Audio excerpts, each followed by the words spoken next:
di dalam kelas mereka duduk berkelompok berdasarkan ras masing-masing. Gawat ya.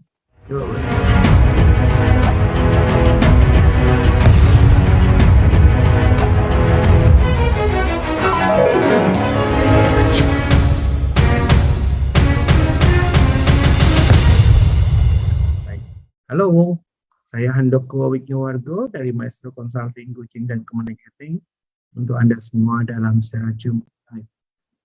Secara Zoom Live adalah program Corporate Social Responsibility dari Maestro untuk Indonesia sebagai bagian dari ikut mencerdaskan kehidupan bangsa. Teman-teman semua yang ada di sini, malam hari ini saya akan menyajikan episode 172, judulnya adalah Dikuku Ditiru. Ya, izinkan saya untuk menggunakan PowerPoint. Ya. Baik, kita akan lihat dulu. Raju 172. Oke, sudahkah ada saya di sana? Ya, baik, teman-teman semua, mari kita mulai. Jadi malam hari ini judulnya Dikuku Ditiru. Mungkin kalau buat orang dari dengan latar belakang budaya Jawa, tahu ya kenapa kok judulnya Dikuku Ditiru. Ya, jadi saya akan coba menceritakan ya apa arti judul itu. Jadi di dalam bahasa Jawa itu dikenal bahwa ini kaitannya dengan Hari Pendidikan Nasional yang baru saja berlangsung, yaitu tanggal 2 Mei 2021 kemarin, hari Minggu. Nah, ini kaitannya dengan apa? Kaitannya dengan guru, katanya ya. Itu adalah digugu dan ditiru, gitu kan. Digugu itu diikutin, dan digugu itu didengarkan, ditiru itu diikutin tindakannya, ya. Nah, ini kita akan hari ini akan membahas tentang Hardiknas sebagai pembuka, tapi materinya nanti dengan menggunakan film. Ya. Jadi kalau kita lihat dari gambar ini, maka kita tahu bahwa yang kita lihat beliau adalah Raden Mas Suwardi Suryaningrat atau lebih dikenal sebagai Ki Hajar Dewantara, lahir di Pakualaman 2 Mei 1889, meninggal di Yogyakarta 26 April 1959, ya. Nah, dari situ kita tahu bahwa kenapa tanggal 2 Mei dijadikan Hari Pendidikan Nasional, karena untuk menghormati Ki Hajar Dewantara. Tanggal kelahirannya diperingati sebagai Hari Pendidikan Nasional. Ki Hajar Dewantara adalah aktivis gerakan kemerdekaan Indonesia, kolumnis, politisi, pelopor pendidikan bagi kaum pribumi Indonesia di zaman penjajahan Belanda, dan pendiri perguruan mahasiswa, ya. Nah, yang tentu saja yang sangat terkenal adalah semboyannya yang mengatakan ing ngarsa sung tulodo, ing madya mangun karso, tutwuri handayani. Di depan memberikan contoh, di tengah memberikan semangat, dan dari belakang memberikan dorongan. Ya, nah, kita masuk materi, seperti biasa. Kalau kita masuk materi, kita akan ada pesan sponsor sedikit, yaitu nanti materi-materi ini akan dipostingkan di Handoko Maestro, kanal YouTube Handoko Maestro. Silakan subscribe, ya, silakan kasih like, ya, silakan juga tulis komen, dan juga share. Jangan lupa juga dipencet bell-nya. Kenapa mencet bell ini menjadi penting? Karena kalau Anda habis subscribe dan mencet bell-nya, kalau ada postingan baru nanti Anda akan ada notifikasinya, ya. Dan dengan demikian Anda tidak akan ketinggalan. Itu yang kenapa pentingnya kita punya bell. Jadi bagi Anda yang belum, silakan dilakukan. Ya, nah, apakah Anda sudah saya kasih bocoran, ya? Judulnya adalah Freedom Riders. Anda sudah pernah nonton film ini? Nah, film ini film yang menarik, ya. Film yang tentu saja setiap hari Jumat kita selalu memutarkan film based on true story atau berdasarkan kisah nyata. Kita akan cerita dulu, ya. Dirilis tahun 2007. Berdasarkan buku dari Ibu Guru Erin Gruwell dan para siswanya. Jadi Erin Gruwell, dan jadi kalau Anda senang baca, ya ini menarik banget ya. Tentang kehidupan mereka yang tertulis di kelas berbahasa Inggris. Jadi kehidupan mereka yang ditulis di kelas berbahasa Inggris sekolah menengah klasik Woodrow Wilson, Long Beach, California. Ya. Yang main itu luar biasa sekali adalah Hilary Swank, ya, yang main sebagai Erin Crowell, ada Patrick Dempsey, dan ada Scott Glenn. Ya. Nah, tentu saja di film serius, ya, Anda kalau benar-benar mau nonton ini harus nonton penuh, ya, karena kuat sekali di dialog-dialognya, di adegan-adegannya. Erin Crowell ini seorang wanita idealis yang berpendidikan tinggi, dia sampai master waktu itu, ya, datang ke Woodrow Wilson High School sebagai guru bahasa Inggris, ya. Masih ada yang nanya, untuk di Amerika pakai guru bahasa Inggris, sama juga di Indonesia juga ada guru bahasa Indonesia gitu, ya, mengajar di kelas khusus anak-anak korban kekayaan antar geng rasial. Jadi kelasnya itu benar-benar, ya, nanti kita cerita bagian belakang. Ya. Misi Erin ini sangat mulia, ingin memberikan pendidikan yang layak bagi anak-anak yang bermasalah. Ya, tapi pada kenyataannya sama sekali tidak mudah. Ya. Perkelahian antar geng yang terjadi di kota itu terbawa di dalam kelas. Jadi nanti sepanjang film Anda akan melihat, ya, terutama di bagian-bagian awal, bahwa di dalam kelas itu ada banyak sekali, jadi geng yang bermusuhan di jalanan itu membawa permusuhannya di dalam kelas, dan itu harus dihadapi oleh si Erin Crowell ini. Bayang nggak sih kalau sekolah kan seperti itu gitu kan? Saya bersyukur ya dalam hidup saya selalu sekolah yang praktis, sekolahnya ya nggak mungkin lah tidak bermasalah, ya, tapi praktis sekolah saya itu sekolah yang hampir selalu di sekolah yang oke, yang tidak ada seperti ini gitu kan. Tapi ya, justru di sinilah kita belajar, ya. Saya TK, SD, SMP sekolah di kota kelahiran saya Purworejo, SMA saya sekolah di Jogja di SMA Kolese de Brito. Nah, nanti kuliahnya saya di Tarumanegara Ekonomi, dan juga visit UI jurusan ilmu komunikasi. Saya lanjut lagi ke Amerika, kemudian bekerja, terus sempat mengambil doktor, biarpun akhirnya tidak selesai karena kesibukan dalam pekerjaan. Nah, terus di dalam kelas mereka duduk berkelompok berdasarkan ras masing-masing. Gawat ya, coba bayangkan ya. Masih untung mereka masih ada di dalam satu kelas, ya. Erin mencoba menaklukkan murid-muridnya dengan minta mereka menulis buku harian. Nah, kalau kita melihat, teman-teman semua, kalau kita melihat bahwa ini sesuatu yang tidak biasa, sama sekali tidak biasa, ya. Murid-muridnya disuruh nulis buku harian, ya. Masalahnya itu masalah persaingan dan juga permusuhan, ya. Tapi terus kemudian oleh Erin ini murid-muridnya disuruh nulis buku harian, ya, buku harian. Nah, kita kan juga lihat di buku harian itu mereka boleh menulis apapun yang mereka inginkan, rasakan dan alami.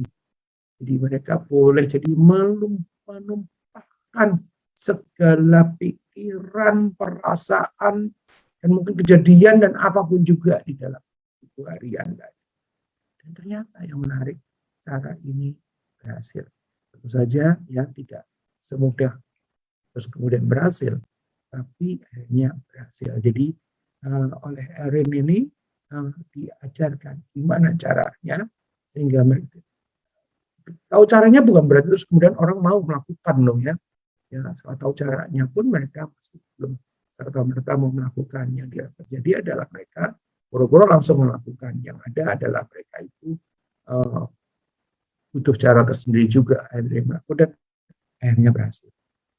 Ya, kalau saya ceritain detailnya nanti Anda nggak merasa nyaman nonton, ya. Kalau Anda penonton film yang serius, film Freedom Writers adalah salah satu film yang amat sangat layak untuk ditonton, ya.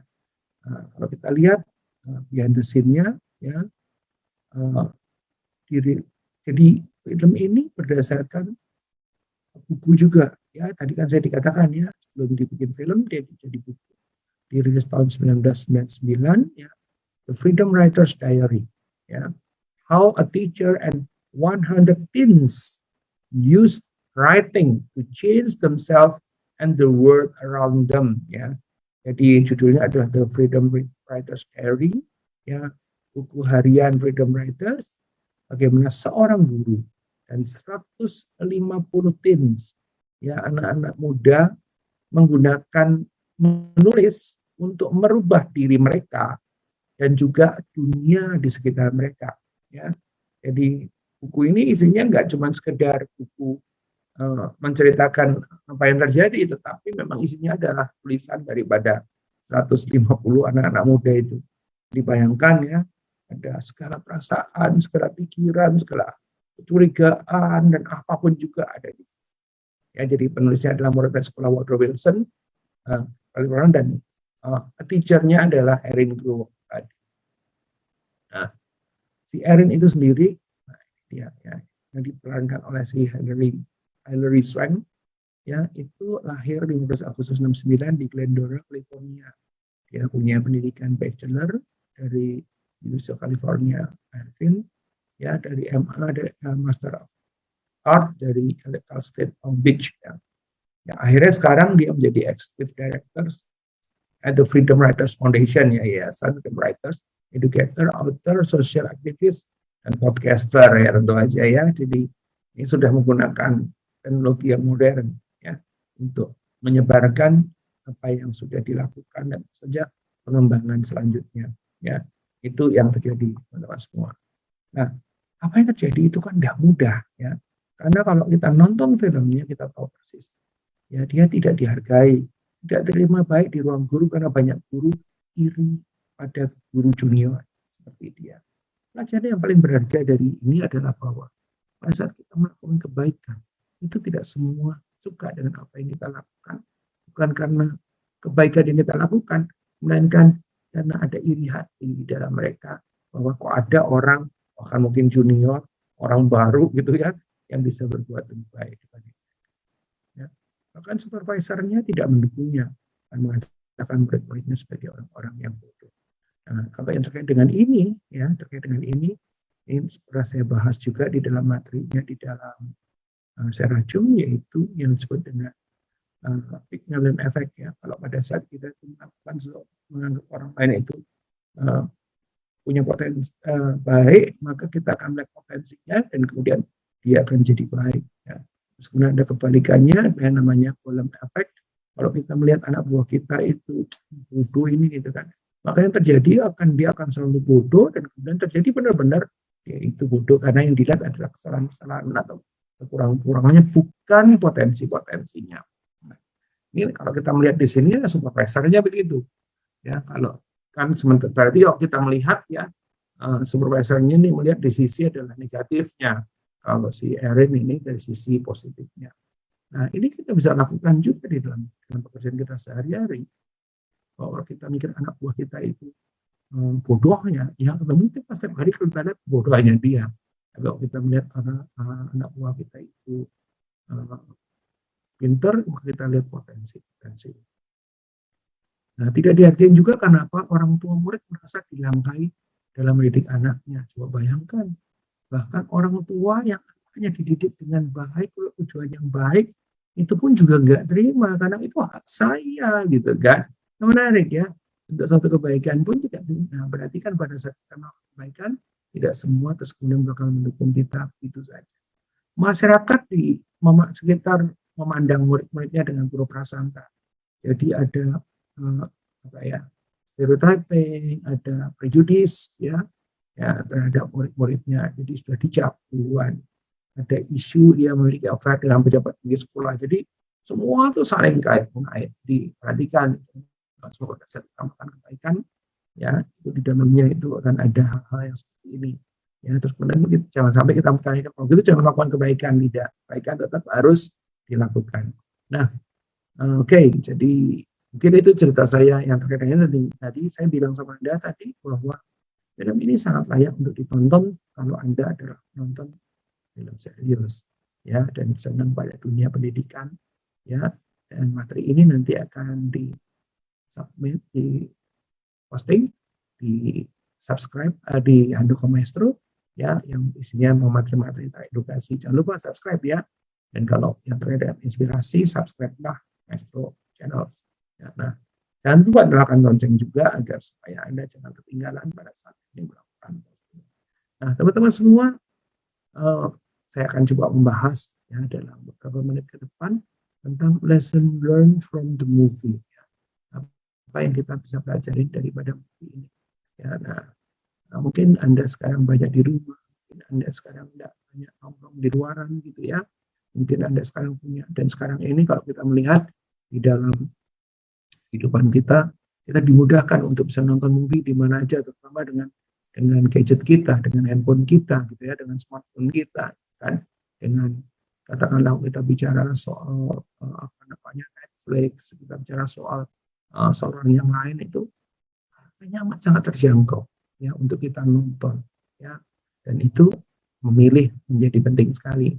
Nah, antara lain waktu itu kenapa kok saya setting bersama dengan tim untuk mengatakan bahwa oke ya, setiap hari Jumat kita akan bicara soal film, karena film itu bisa menggugah kita, bisa bikin perubahan kepada kita ya, dan film itu bisa didengarkan dan kemudian menjadi diinspirasi untuk apa namanya dalam kehidupan sehari-hari, itu kan menjadi inspirasi ya.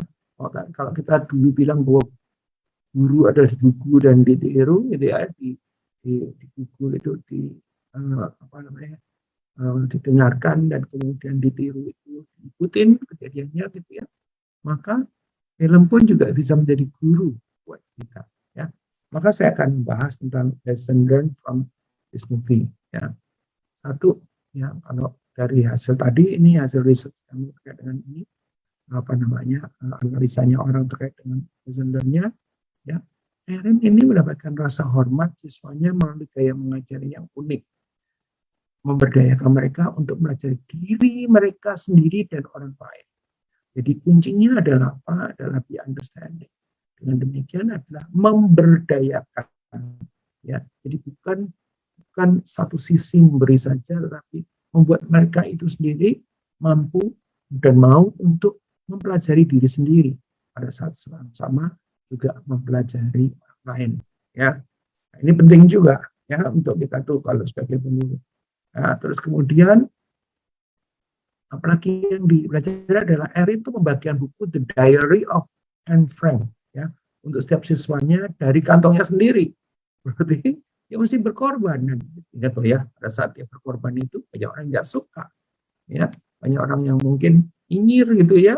Jadi nanti saya akan cerita sedikit tentang Anne Frank yang adalah The Diary of a Young Girl ya, menggunakan media sosial untuk berbagai informasi tentang apa yang dilakukan saja di sekarang ya, dengan media sosialnya. Nah, nanti saya akan ingatkan, saya akan cerita tentang si Anne Frank ini karena kebetulan saya sempat mampir di rumah di mana Anne Frank ini dulu menyembunyikan diri ya. Kita coba lihat, stay informed ya. Dia mengundang namanya Mip Kiss ya, saya nggak tahu cara spellingnya, nah, kita nggak tahu ya. Mip berbagi pengalaman membantu Anne Frank, keluarganya dan keluarga Vantal bersembunyi dari Nazi selama Perang Dunia II. Jadi Anne Frank itu termasuk orang yang dicari-cari, keluarganya itu dicari-cari dan kemudian oleh Mip Kiss ini disembunyikan. Nah, nanti kita akan cerita tentang Anne Frank sendiri. Nah, Anne Frank itu adalah namanya Anneliese Marie Frank ya, 12 Juni 1929 meninggal Februari 1945, seorang pengarang dan penulis buku harian, seorang Yahudi korban Holocaust. Jadi kalau kita tahu ya, pada masa-masa itu orang-orang Yahudi itu dikejar-kejar ya, dan kemudian termasuk Anne Frank dan keluarganya. Kemudian itu disembunyikan oleh si Mip Kiss ya. Ya, jadi dan selama dalam persembunyiannya dia menulis buku harian yang namanya nanti The Diary of a Young Girl ya. Nah, pada saat tahun 2012 kebetulan saya sempat berkeliling 17 hari ke 7 negara di Eropa ya. Saya sempat mampir ke Belanda, di Amsterdam, dan mampir juga, tidak hanya Amsterdam, tapi waktu di Amsterdam itu saya sempat mampir ke rumahnya si Anne Frank dan sempat foto. Sayang sekali saya cari fotonya belum ketemu ini ya, sehingga nggak bisa ditunjukkan di sini ya, ditunjukkan bagaimana mereka itu menyembunyikan Anne Frank ini, dan kemudian dia bikin diary, dan diary dari Anne Frank ini sendiri menggugah, dipakai oleh si Erin Ruel untuk menjadi bacaan daripada anak-anak muridnya yang bandel-bandel sekali, dan kemudian anggota geng berantem terus itu, ya, sehingga akhirnya bisa menginspirasi. Nah, kita akan cerita sedikit tentang Mick Gies ini, Hermine Santrusic, yang lahir 15 Februari 1949, meninggal 11 Januari 2010, ya, pada usia yang 100 tahun, ya, hampir 100 tahun. Salah satu warga negara Belanda yang menyembunyikan Anne Frank, keluarganya, dan orang lainnya selama Perang Dunia Kedua. Beresikokah dia? Berisiko. Sangat berisiko. Sampai ketahuan, pasti dia akan dibunuh juga. Tapi di dalamnya pasti ada misi kemanusiaan. Baik, teman-teman semua, hari ini materinya sementara itu, ya, yaitu bagaimana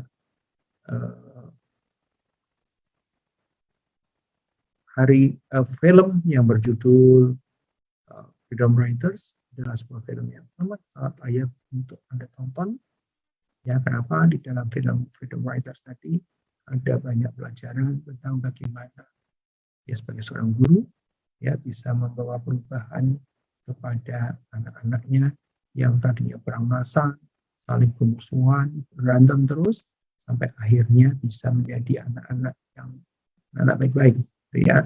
Dan caranya tidak bisa pakai cara yang biasa.